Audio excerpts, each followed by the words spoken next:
Welcome into another edition, an extra edition, a surprise edition, if you will, of Indiana Football Review. If you haven't guessed already, we're here to discuss Indiana's new head football coach, Curt Cignetti, who at the time of this release was hired yesterday on November 30th, 2023, out of James Madison. And Mitchell, let's just go ahead and get right into it. It's been an interesting week for Indiana football. One of the quickest, and I guess you can, if you remove what happened with the Kevin Wilson to Tom Allen situation, this is one of the quickest head coaching searches I feel like Indiana football has had, at least in the last 20 to 25 years or so. And not only that, but it seems like Scott Dulson got exactly who he wanted based on fan reaction that I've been paying attention to today. It seems like it's one of the most universally accepted hires that I've ever seen from not only the Indiana football program, but just the university as a whole. It seemed like Hoosier Nation just rallied around the announcement that Curt Cignetti will be the next head football coach at Indiana. And I'll just go ahead and throw it to you and get your thoughts on the announcement. Yeah, I mean, it's a big day for Indiana for a bunch of reasons. There was a lot of ways to mess this up, and I don't think they did any of them. The biggest way they could have messed it up was not having a coach by the opening of the transfer portal and the madness that is. Obviously, that is why you're seeing so many programs move so quickly on these coaches. You have to have stability in your program as you're building because it's just not like it used to be. The penalty for transferring is essentially nothing. So kids aren't considering sitting out for a year anymore. So you have to start recruiting your team, and you just can't fall behind recruiting the guys that you want. And that doesn't just mean the guys on your team. That means starting to look at the recruits that are committed for next season. Fortunately or unfortunately, there's some guys that are committed right now that will have the conversation with Coach Cignetti that we appreciate you being committed to the university, but you will not be playing here. And I'm sure that's a conversation that's going to be had. They're maybe not the exact same already. way that someone like Deion Sanders will do and say he's bringing his luggage and that it's Gucci, but he'll do his own version of that. Yeah, it doesn't, and that's with any coaching change. He has a certain style he's going to want to play, and there's probably not a bunch, but at least a few guys that Indiana has committed that maybe are expecting to be here right after the spring, and they're going to have to find a new place to play football. So that's just the reality of the situation, and that's why you have to get on it so early with the coach. But then you just look at the hire for who they got. And I was tweeted earlier today and kind of going back and forth with some fans. It just felt like, and I understand he's 62, and if you make that argument that makes it a bad hire, I'm not even. I'll give you in a minute. I'll let you finish what you're saying, but I've got an argument for both sides on why that's good and bad. Yeah, the argument that it's quote unquote bad is he's only got whatever he's told Pat McAfee whenever he went on his show a few months ago or however long ago it was that he plans to coach for at least 13 more years, as long as he stays healthy, obviously. But yeah, if he is able to do that, that's a nice long tenure. If he stays at Indiana for that long, that's a nice long tenure to get established and bring a winning culture to this program and set it up for success for whoever would eventually take over after him after that. That's all subject to if he stays that long. Yeah, it's plenty of time. What they got is a guy that just wins. Everywhere he's been, he wins. He's a proven true winner. I saw a statistic today. He's been a head coach for 13 seasons. Yep. And he has 13 winning seasons. Yep. He brought James Madison into Division I, and the NCAA thinks that that transition is so hard, they don't even let you be in bowl games. And all he did was beat everyone in his conference by 1 billion and finish 11-1. This is a guy that has proven it. He's run a program. He's handled a monster transition. They always talk about haves, have-nots in college football. James Madison is way more of a have-not than Indiana. And I think if you put Indiana's roster in JMU's spot in their conference this year, they're not finishing 11-1. No chance. So he's built a roster that, most importantly, is just super athletic, really composed football players. He has really good players on his roster. Second most important, he has players on his roster that believe they're going to win every game. And if you haven't been around the sport and don't watch college football on a grand scale, there's only a handful of teams that think that way. And James Madison was one of them this year. I would say there's not even 15 total teams in Division I that think that way, and James Madison was one of them. That's because of the culture that Coach Cignetti brings. So, I think when you start looking at transfer portal, because of who he's coached, the players that he's coached, having Julio Jones signing off on him, Nick Saban saying how great of a coach he is, that guy just doesn't go to Indiana. And I think it goes a lot back to what I was probably just trying to convince myself was the truth. I think it was a little more true than I expected it to be, that the Big Ten Conference, the Indiana job, with a completely clean slate and the runway to something really incredible, it's never been laid out like it is this year, this offseason. And I mean, all the credit to the administration. They went out and got a guy that has done it, has proven And it. frankly, nobody until a couple of days ago even mentioned Cignetti as a potential candidate for this job. Right. He's not. And this sounds way worse than I mean it, but when we were talking about potential guys they may get on Sunday, there's tiers. There always is with Indiana, right? I thought the tiers of old had elevated. I thought we could get a different kind of caliber of coach, but I think this guy was above even that caliber. This isn't. Yeah, a lot I of saw his people name get thrown around. I was, no way. Whether you think they're of note or not, think that Cignetti could have, and I agree with this, he could have gotten a much more prominent Power 5 job if he wanted it. And again, Yes. there really isn't, I mean, I guess other than Texas A&M, which is already filled, there isn't a massive Power 5 opening. I doubt he would have, and this is just basically based on region, I don't know if Cignetti would have flirted with the UCLA job had that opened up. Obviously, Chip Kelly's sticking around there, and we'll never know. Mm-hmm. But it's interesting to know that he's willing to take a chance on Indiana. Would you take our guy or the Michigan State guy? I don't even think it's close.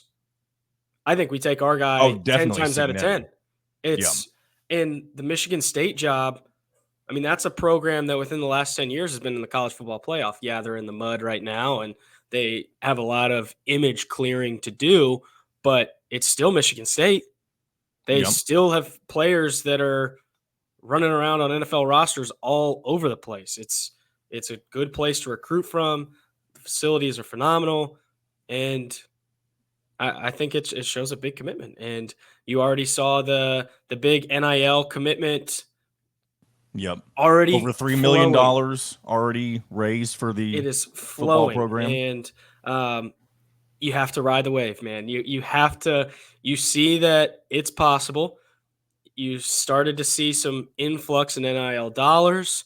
There's serious momentum. I think Cignetti is when he starts to go out and recruit in the portal and recruit high school kids, it's a different caliber of experience. resume than's been at Indiana in a long time. It's not it. Indiana no longer has to tell the story of this is what I'm trying to build. Just trust me. Yeah. Cignetti can look at this is what I'm trying to build because this is what I build every time. And that hasn't been the case. Kevin Wilson came from an Oklahoma program that lit up the scoreboard, but he wasn't the head coach. Tom Allen was a high school coach in Indiana and led the defense for 1 year. He was basing his recruiting pitch off of nothing, off of LEO. I'm going to love you. That's all I can promise. And that's a good thing. But to be able to back it up with real on the field winning, it's just not something that's been in Indiana in a long time. And I don't think there's, at least based on pure resume, without coaching a game at time of hire, I think you have a hard time. And I don't know, I guess maybe going back 50, 60, 70 years, but anybody that's got a better proven track record than him than has ever been sitting in the head coach office at Indiana University. Yeah. And I think you summed it up best when you said that they've never been able to reach this caliber of a coach with this kind of resume. And the next thing to really keep an eye on is how many of these guys, these players who've said they intend to jump in the transfer portal, specifically the playmakers, the guys who you could potentially build a future around with that might stick around. How many of these guys pull out of the transfer portal? That would be a nice, sign early whether or not they believe in what his message is, and if they believe in the future of what he's going to try to build in Indiana. Yeah. And again, you said two-way earlier, street he's there, going to John. push.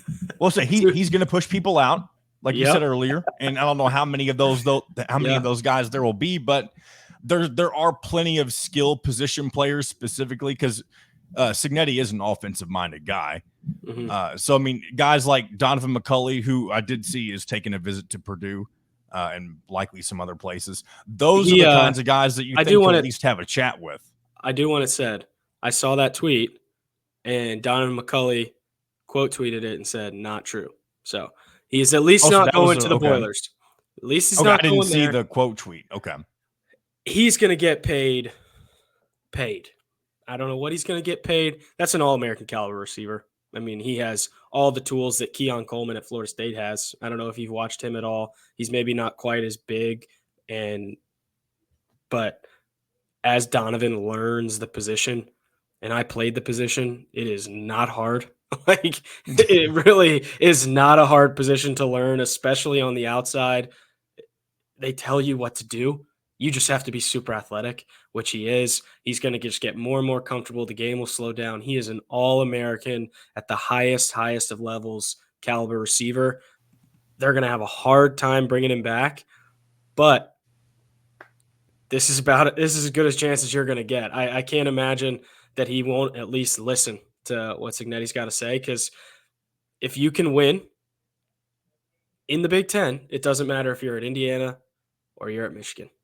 If you're winning games, every game's on national TV. There are NFL scouts at every single game. It's not like you're playing D3. They'll find you. And if you have a coach that you believe in, you're already out of school, it's your home school, your parents get to come to every game, maybe that's got some impact, and that's kind of what we can hope for. But over the next couple of days, I would guess there's a bigger influx of players into the portal. Not because they're being pushed or they want to stay or they don't want to stay. The only reason I say there's going to be more players is that this truly is like protect yourself time. You've got to, if you're somebody that played a little bit and aren't sure who's going to start coming, because the caliber of player will rise with this hire. There will be kids coming in the transfer portal that are probably better than a lot of kids. And likely some guys who have already played under him. Exactly. So you do have to protect yourself if you're a player at Indiana. You've got to put your name in so you can start garnering some kind of interest to set yourself up, because you don't want to be behind the 8 ball. But things are going to start to move really quickly, and I can't wait to be I don't know when I'm going to be back in Bloomington. Hopefully, sometime early next year. I can't wait to shake his hand. I'm so excited to meet him and hear his vision, because I've got a couple former player group chats, and they are going off. Just so excited.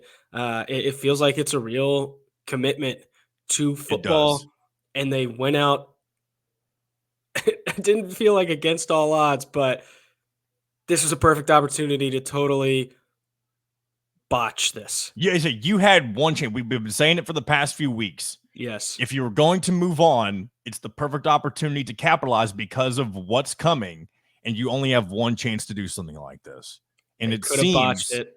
right now that they hit a home run or a grand This slam, as is some other people on have said. paper as good as well as they possibly could have done. I wouldn't have wanted any other coach that was like semi-available.